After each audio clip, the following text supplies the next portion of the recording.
I competed in the CrossFit Open without any CrossFit experience whatsoever. I literally signed up for the event 2 days before it actually started. I got peer pressured by my High Rocks coach and a couple other peers at this CrossFit gym that I go to for my High Rocks training. And I just said, all right, let's do it. Let's just see what I'm made of. Here's the content of how much inexperience I actually do not have. On the third workout, I literally learned how to do cleans that day, and I still did not do them right. I was sitting there doing reverse curls instead of thrusting my hips and shrugging my shoulders like you're supposed to. I just did it the way that felt comfortable to me. Good thing I didn't injure myself, but I made it through. And it was a very good experience. But let me back up. For those of you that do not know what the CrossFit Open is, it is I believe it's a worldwide event where you do a set of workouts for 3 weeks. And if you rank high enough, then you go into, I believe, the quarterfinals, and you compete against other people. And ultimately you'll go all the way until the finals, and you'll be like one of the best CrossFitter in the world, I believe so. But the first 3 weeks, it's the open, and they give you a workout to do. They release the workout the Thursday before, and at my CrossFit gym that I go to, we all do it together. Everybody's there, everybody is watching you, which is absolutely crazy. I went out there doing CrossFit workouts in front of the CrossFit community, all watching me. And I'm sure I got judged a lot, but who cares though? I did it just to see how strong I am, and also just to try something new. Everybody complains about time going too fast. They're stuck in the same routine. When was the last time you did something new? I know there's something that you want to do, but you just haven't gotten around to it. Whatever the reason is, maybe you have fear of failure, maybe you simply just don't have time.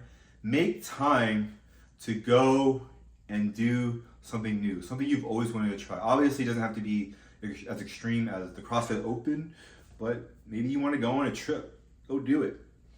Have fun. I actually kind of want to try CrossFit now. Just dabble in it a little bit. I used to be one of those people that, CrossFit doesn't really benefit anything. But the number one thing that I learned about the CrossFit Open is the importance of body control. I'm always looking to improve myself, and my experience throughout the whole CrossFit Open made me realize CrossFit could really benefit me in terms of my goal of being more athletic. Well, let's break it down week by week. So the first week, there was wall balls and box jumps. Obviously, being a High Rocks competitor myself, wall balls, super easy. Not too bad. But the box jumps were my kryptonite when I was a kid. I tried out for basketball, and they made us do box jumps. They made us do the lowest one up to the highest one. I was always too scared to do the highest one, and that was one of the reasons why I could never make the team in high school, was I just didn't have the confidence in my jumps. So going in, we had to jump onto a 24-inch box. That's one of the workouts. And you have to do it in a more efficient way in order to get through time. So with each CrossFit workout, you have to do it in a certain amount of time. So the first week, I believe it was 12 minutes. So you had to do a set number of box jumps and a set number of wall balls in 12 minutes.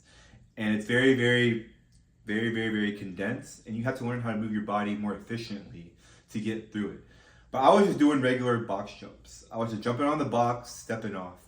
But a lot of people, a lot of the CrossFit athletes, they move their body in a way where they jump onto it kind of, I don't really know how to explain it, but they kind of jump onto it to where they jump onto it from the side.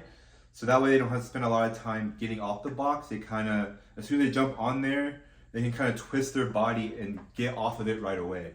I don't know if that makes sense. I could not do it, so I have no idea how to really explain it. But I just simply jumped on it, stepped off, jumped on it, stepped off. And actually one of the jumps, I actually fell in front of a bunch of people. That, obviously, the normal person would be embarrassed by that. I honestly didn't care.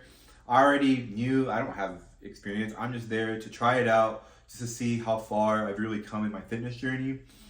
And I'm overall happy with my progress. I was pretty average actually on the first week of the workout. A lot of people I talked to did the same amount of reps as me. I forgot how many reps I did, but I'll give you the results at the end of the video. But week 1 was very humbling. Definitely made me realize I need to work on my jumping ability, and that's something I've been incorporating in my training right now. Now week 2, there was a bunch of pull-ups going there. There was chest to bar pull-ups where your chest literally has to touch the bar, and then there's regular pull-ups where you have to just put your chin over the bar. And then you have to do these lunges where you hold a 50-pound weight over your head and you lunge, I think it's 80 feet total. It was called 80-foot lunges, but you had to do it. As soon as the timer went off on week 2, I stumbled. I didn't realize the stability you needed to actually do that movement. I went into it really hot and I stumbled. So each length is 20 feet. You have to go 4 times. So you have to complete the full 20 feet length before you can drop the weight. And because I stumbled and dropped the weight, I had to start over. And as I was going through my first length, I almost fell. I was like, please don't fall, please don't fall, please don't fall, or else you're gonna start over. And it was crazy, man. But I managed to get through it. And then there was the pull-ups. So before I started the event, this is another instance of how inexperienced I am. Someone told me about kipping, and I thought they said dipping, like tricep dips. But no, it's not dipping, it's kipping with a K. I was like, oh. And I didn't even know what that was. Luckily, he was pointing when I was talking to another competitor, and someone was doing it. I was like, oh, that's what that is. They were like literally moving swinging their whole body so they have more momentum to do pull-ups faster. I could not do that. It looked so easy, but I couldn't do it. So I was sitting there doing regular pull-ups. I had to do 20 of them the first go around. So I was sitting there just doing regular pull-ups. Everyone's just swinging their body, knocking them out, and I'm just like trying to do sets of 5, I believe. That's all I was doing. I managed to get to do 20 pull-ups, which was amazing, by the way. I am somebody who could not do pull-ups the first 28 years of his life, not a single one, because I was overweight my whole life, so I didn't have the strength to pull my whole body up. So the fact that I did 20 pull-ups was already a huge win. So you do 20 pull-ups, went back to the lunges, and now the next thing was chest to bar pull-ups. So you have to push yourself a lot further up over the bar because obviously your chest is lower than your chin, so you have to go pretty up there on the bar. And again, I couldn't kip, so I couldn't swing my body for that momentum to do it. I had to do regular chest to bar pull-ups. So I did it. I actually could do regular chest to bar pull-ups. It was insane. I was like, what? I literally have the strength to pull myself that high to a bar at 210 pounds. That's how much I weigh right now. That is absolutely wild to me. Even though obviously I didn't finish the round, I got stuck at the chest to bar pull-up because it took me some time to get there. Yeah, so I was already impressed that I was able to do chest to bar pull-ups. So week 2, I was like, dang, I'm actually a lot stronger than I thought. I'm so glad that I decided to just go ahead and do the CrossFit Open because it opened to my eyes of how capable I really am. And man, I really came a long way in my fitness over the past 3 years since I took it more seriously. And man, I almost want to cry just thinking about how far I've come. Someone who has just been obese all his life, and now here I am, strong enough to lift myself up, to get my chest to touch the bar on pull-ups, and I'm able to do 10 of those. Not even just 10 of those, that's crazy. But going into week 3, that's when I had to learn cleans the same day, because I've never really done cleans my whole entire life. So week 3 was cleans, burpee over bars, where you have to jump over the bar and do a burpee. And then it was hip thrusters. We have to squat and then push the bar over your head. I didn't think I could lift 115 pounds over my head like that, but I did with the hip thrusters. Week 3 was crazy. You had to do 12 reps of burpees and then jump over the bar.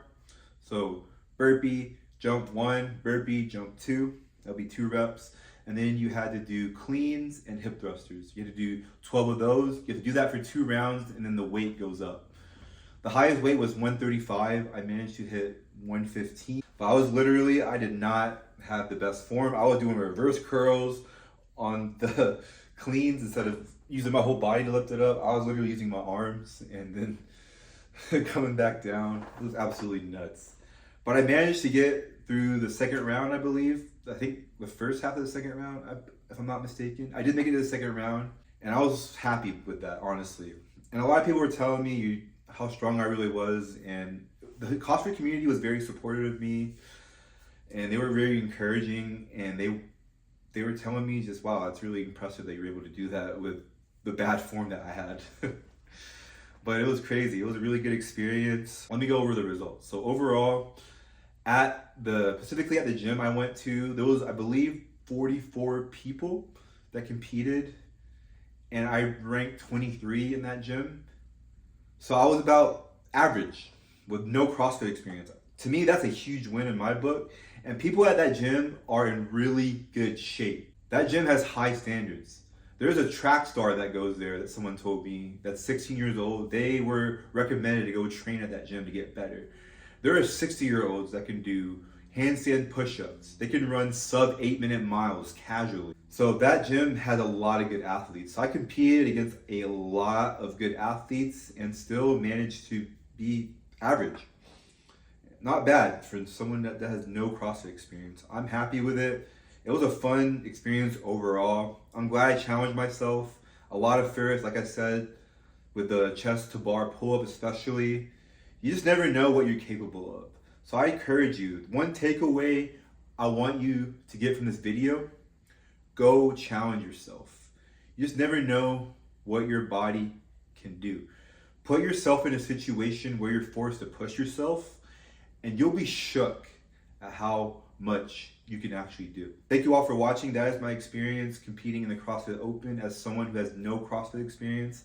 I just go lift weights in the gym and I run and compete in high rocks. That's it.